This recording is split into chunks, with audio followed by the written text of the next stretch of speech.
Place maintenant au magazine du dimanche. Pendant un quart d'heure, nous allons échanger avec le directeur des affaires juridiques et des requêtes de l'institution, le grand médiateur. Monsieur Koné-Tanguy Dimitri nous a rejoint en plateau. Merci encore, monsieur le directeur. Merci également au médiateur Adama Toungara. Permettez que nous suivions d'abord cet élément vidéo, histoire de planter le décor.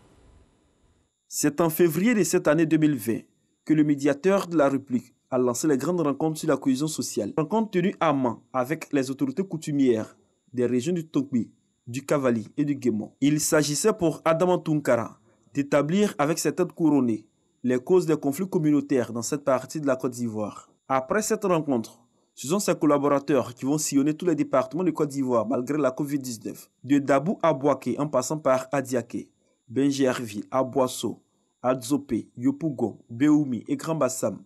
Les échanges effectués avec les différentes composantes de la société ont permis d'élaborer une cartographie des conflits. Au terme de ces rencontres, il ressort 28 causes principales de conflits qui pourraient fragiliser la cohésion sociale en Côte d'Ivoire. Il s'agit entre autres du foncier, de la gestion des forêts classées, du mode de désignation des chefs de village ou de canton, de la consommation de la drogue, du non-respect des autorités et bien d'autres. À Yamoussoukro, le samedi 29 août dernier, le médiateur de la République, Adama Toungara, réunissait encore l'ensemble des rois et chefs traditionnels de Côte d'Ivoire. Il les a mis en mission, œuvrer pour ramener le climat social apaisé en cette période électorale. Il a invité les autorités coutumières, les chefs religieux, à s'investir tous pour ramener la cohésion et le vivre ensemble. Je vous invite à demeurer des modèles et des conseillers pour vos populations dans le strict respect de vos obligations de neutralité et d'impartialité. Soyez des acteurs de paix, des garants du vivre ensemble pour un avenir plus rayonnant de notre pays. Aux leaders politiques et aux jeunes, il a recommandé des propos courtois et la culture de la non-violence. Un message bien apprécié par les participants pour qui la situation sociopolitique est devenue aujourd'hui une véritable préoccupation. En cette période électorale, autorités préfectorales, coutumières et religieuses soutenues par le médiateur de la République devraient œuvrer davantage pour aboutir à un climat social apaisé. Mais déjà, ne faudrait-il pas revoir les stratégies de promotion des valeurs de paix et de cohésion? Merci Mamadou Kouassi, monsieur le directeur. Déjà, il faut dire qu'on disait grand médiateur quand c'était l'organe présidentiel de médiation. Très bien, je crois que c'est ce qu'il faut dire. L'organe de médiation a une histoire. Il a d'abord débuté par l'OPREM qui est l'organe présidentiel de médiation. À l'époque, il était donc dirigé par un grand médiateur, une personnalité illustre de ce pays que tout le monde connaît, le feu Mathieu Ekra. Et donc, c'est à compter de l'année 2000, avec la constitution de la Deuxième République, que l'OPREM est devenu médiateur de la République pour rejoindre un peu le panorama de la médiation dans tout l'espace UEMOA et même, j'allais dire, à travers tout le monde entier. Exactement. Et aujourd'hui, l'institution s'appelle le médiateur de la République et le premier responsable, Adama Toungara, est aussi appelé le médiateur de la République. C'est une particularité d'ailleurs de l'institution. Exactement. Que le nom de l'institution et celui qui l'incarne soient identiques. Dites-nous un peu plus, c'est quoi les missions de cette institution? Le médiateur de la République a essentiellement deux missions. La première mission que je pourrais appeler mission régalienne de toute institution de médiation, c'est d'être l'intercesseur gracieux entre l'administration et les usagers de l'administration. Et donc, dans ce sens, le médiateur est donc chargé de régler tous les dysfonctionnements de l'administration qui pourraient causer des préjudices aux particuliers. C'est la première mission de l'institution. Et donc, dans ce sens, le médiateur est également un conciliateur lorsque survient des différends entre l'administration et les organisations professionnelles, par exemple en cas de grève. D'accord, allez-y. Voilà, c'est la première mission de l'institution. La seconde, c'est une mission qui est particulière à l'institution de médiation ivoirienne. C'est une mission que n'ont pas les autres institutions de médiation dans l'espace UEMOA. Il s'agit d'intervenir pour renforcer la cohésion sociale. Lorsque des communautés sont en conflit, le médiateur est donc investi de cette mission-là de réconcilier les parties au conflit. Justement, comment on vous saisit et qui peut vous saisir et puis pour quel sujet précis on peut vous saisir? Oui, la première question, c'est de savoir qui peut saisir le médiateur de la République. le médiateur de la République peut être saisi par toute personne physique, toute personne morale qui a un grief contre l'administration. Il peut être saisi également par le président de la République pour, n'est-ce pas, intervenir pour une conciliation entre l'administration et les organisations professionnelles. Également, le règlement de l'Assemblée nationale prévoit que le médiateur de la République puisse être saisi par le président de l'Assemblée nationale, par un dixième des députés ou les groupes parlementaires lorsque des événements l'exigent. C'est ce qu'on peut dire en ce qui concerne les personnes habilitées à saisir le médiateur de la République. Et comment on vous saisit?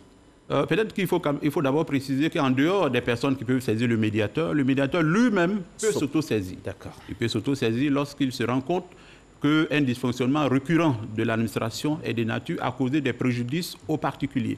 Et dans ce cas-là, il va donc intervenir pour mener ce qu'on appelle une enquête systémique pour comprendre pourquoi il y a tel dysfonctionnement dans telle ou telle administration. C'est également le cas lorsque le médiateur constate que dans une région donnée, il y a un conflit communautaire. Étant le garant du renforcement de la cohésion sociale, il peut donc intervenir sans qu'il ne soit saisi pour aller sur le terrain et trouver une solution. Comment on vous saisit? La saisine est d'abord gratuite. C'est d'ailleurs la particularité de l'organe de médiation. Vous savez qu'en ce qui concerne les conflits, il y a la possibilité de saisir la justice. Il y a également les organes qui interviennent dans le domaine de l'arbitrage.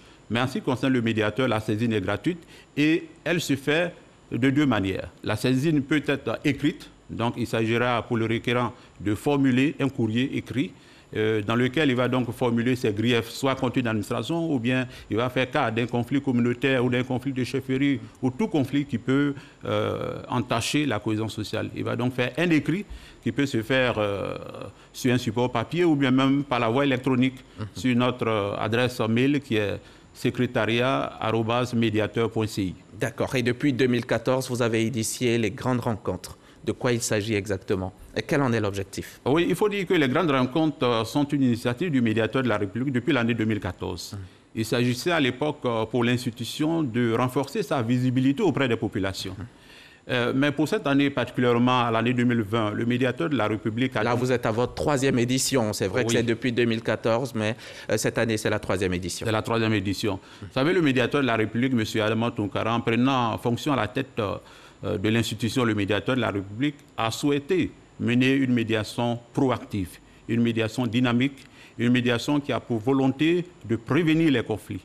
Et donc, ayant constaté que nous venons d'une longue période de crise post-électorale et également compte tenu des crises intercommunautaires que la Côte d'Ivoire connaît, vous savez, il y a eu beaucoup de conflits communautaires à travers plusieurs régions du pays, notamment ces derniers temps à Béoumi, et plus loin à Bouna.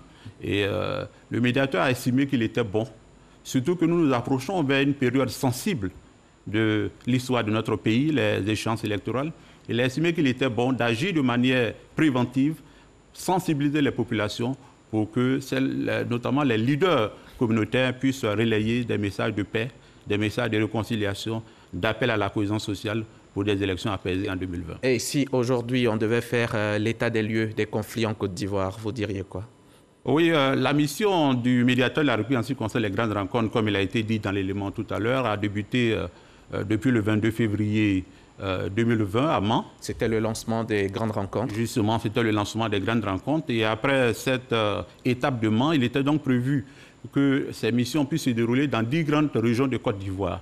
Malheureusement, la situation sanitaire que notre pays a connue n'a pas permis que ces grandes rencontres se déroulent comme étant prévues initialement. Et donc, le médiateur a donc envoyé des missions dans les 108 départements de Côte d'Ivoire, mais également dans les 10 communes de Côte d'Ivoire, avec essentiellement 4 objectifs. Le premier objectif, c'était d'identifier avec les populations elles-mêmes les risques d'atteinte à la cohésion sociale en termes de conflits ou en termes de questions de développement qui pourraient susciter parfois des remous. C'était le premier objectif.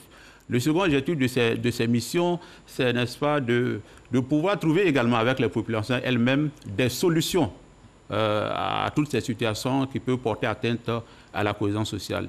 Et le troisième objectif, c'est de lancer un appel à la paix et à la cohésion sociale à l'approche des élections de 2020, c'est-à-dire mettre en mission les chefs traditionnels, mettre en mission les leaders religieux, les leaders communautaires d'une manière générale, pour que ces personnes-là qui représentent, j'allais dire, des repères pour nos populations puissent les sensibiliser quotidiennement à la paix et à la cohésion sociale. Le dernier objectif, c'était la mise en place de comités de veille et de suivi de la cohésion sociale qui vont donc constituer le relais du médiateur de la République dans les départements. Et après échange avec les communautés, qu'est-ce qui vous revient comme préoccupation majeure?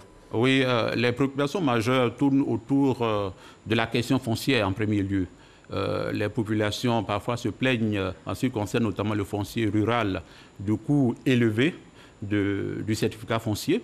Et certaines populations souhaitent également que le gouvernement puisse les appuyer dans le respect des prix des produits agricoles lors des campagnes. Et donc, la question foncière est venue de manière récurrente. Mais également, nous avons pu noter les conflits de chefferie, la question du respect des us et coutumes dans l'accès à la chefferie. Également, il y a les questions d'orpaillage clandestin, dont plusieurs populations se plaignent, puisque c'est un phénomène qui appauvrit les terres et donc qui constitue un frein aux cultures agricoles. Oui. Mais à côté de ces trois aspects-là, nous avons également noté avec force que les populations estiment que les hommes politiques constituent quelque peu, j'allais dire, la cause de nombreux conflits. Et on a des conflits partout, hein, intercommunautaires, presque dans toutes les régions de Côte d'Ivoire. Je peux citer Béoumi, Bouna, Zouaouniem, Bengué, Azagué, Diokwe, Bonois et même à l'est de la Côte d'Ivoire. Pourquoi tous ces conflits intercommunautaires aujourd'hui, précisément dans ces temps qui courent? Oui, je crois qu'il faut lier ça d'abord à la situation que notre pays a connue depuis une vingtaine d'années. Il ne faut pas omettre que nous venons d'une vingtaine d'années de crise sociopolitique. Et donc, c'est un peu le passif de cette situation que nous avons connue. Et en plus de cela, il faut noter également que nous approchons vers des échéances électorales. Et donc, le climat politique est un peu délétère. Et toute cette situation est de nature à engendrer des conflits dans un domaine ou dans un autre. Et vous avez parcouru 108 départements, 2 districts et puis toutes les communes d'Abidjan. Vous pensez avoir été compris par les populations? Nous pensons que le message est passé. La preuve, c'est que, comme je l'ai dit, l'un des objectifs était la mise en place de comités de veille. Seulement 2 semaines après les tournées dans les différents départements, dans les communes du district d'Abidjan, nous avons pu enregistrer la mise en place de 109 comités sur 121 qui étaient prévus. Et ces comités sont mis en place avec la contribution des populations. Et donc nous estimons que les populations étaient vraiment engagées dans le processus de pacification de notre pays, parce que ces comités de veille ont 2 objectifs.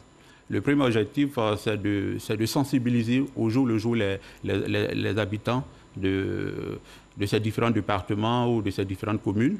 Et ensuite, le second objectif, c'est de pouvoir intervenir lorsqu'il y a un conflit communautaire.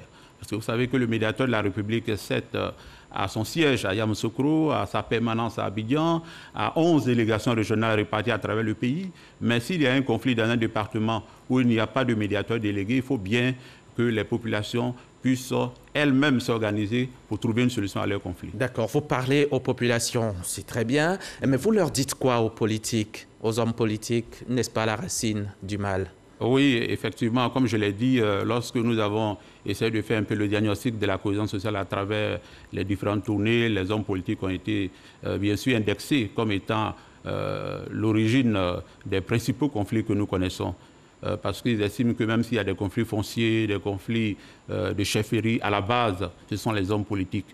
Mais vous savez, le médiateur de la République, il a toujours interpellé les hommes politiques à garder le bon ton, à utiliser des propos de nature à préserver la paix et la cohésion sociale. Et toutes les fois qu'il y a eu des échéances électorales, que ce soit des élections législatives, des élections présidentielles, le médiateur a toujours fait des adresses aux hommes politiques pour les amener au bon ton. Et là, dans cette semaine, pratiquement, on sera aux élections, à l'élection présidentielle. Et là, aujourd'hui, les ingrédients se mettent en place, des troubles se dessinent. Qu'est-ce que vous faites? Vous le voyez bien, qu'est-ce que vous faites? Oui, le médiateur de la République, il n'y a pas longtemps, déjà le 17 août, a fait une adresse aux hommes politiques. Lorsqu'il y a eu déjà les premiers incidents qui ont émaillé cette période préélectorale, il a donc fait une déclaration pour, n'est-ce pas, appeler les hommes politiques à vraiment garder le calme, à faire en sorte que notre pays puisse toujours demeurer dans la sérénité, parce qu'il est important de préserver les acquis de développement que nous avons pu enregistrer. Et puis ce sera ma dernière question, le temps qui nous est imparti est terminé. Le médiateur de la République se bat pour la cohésion sociale, pour la paix. On a des acteurs politiques qui sont en prison, pour la plupart sans jugement. On en a d'autres qui sont en exil, qui ne demandent qu'à rentrer en Côte d'Ivoire. Le médiateur fait quoi? Oui, c'est une question importante. Je crois qu'à ce niveau, il est important de faire une distinction. En ce qui concerne les procédures qui sont pendantes devant la justice, la loi organique qui régit le médiateur de la République, la loi numéro 2007-540 du 1er août 2007, limite le médiateur de la République en son article 15, qui dit ceci, que le médiateur de la République ne peut intervenir lorsqu'une procédure est pendante devant la justice. Donc, dans le domaine des affaires qui concernent la justice, le médiateur a une restriction. En dehors de ces cas-là, le médiateur a toujours œuvré à la réconciliation des fils et des filles de ce pays. Et je crois que c'est cette dynamique qui va toujours se poursuivre jusqu'à ce que nous atteignions les élections et même après les élections. Et vous êtes en révision de votre loi organique, hein, c'est cela. J'espère que vos dispositions vont s'améliorer pour que tous les fils et filles puissent se mettre ensemble. C'est ce que nous souhaitons. Merci, merci M. Koné. Koné Tanguy Dimitri, magistrat, directeur des affaires juridiques et des requêtes à l'institution, le médiateur de la République. Et je rappelle que vous êtes venu nous parler de votre institution, de l'organe donc auquel vous appartenez et de ses activités, notamment les grandes rencontres que vous avez initiées dans le but de faire taire ou d'éviter les tensions partout en Côte d'Ivoire. Merci encore d'être venu et revenez nous voir quand vous voulez. Merci à vous aussi, chers téléspectateurs. Merci de nous maintenir votre fidélité et votre confiance. Cela nous incite à toujours faire mieux et à chaque jour vous servir le meilleur. Bon dimanche chez vous, dans la paix et dans la santé.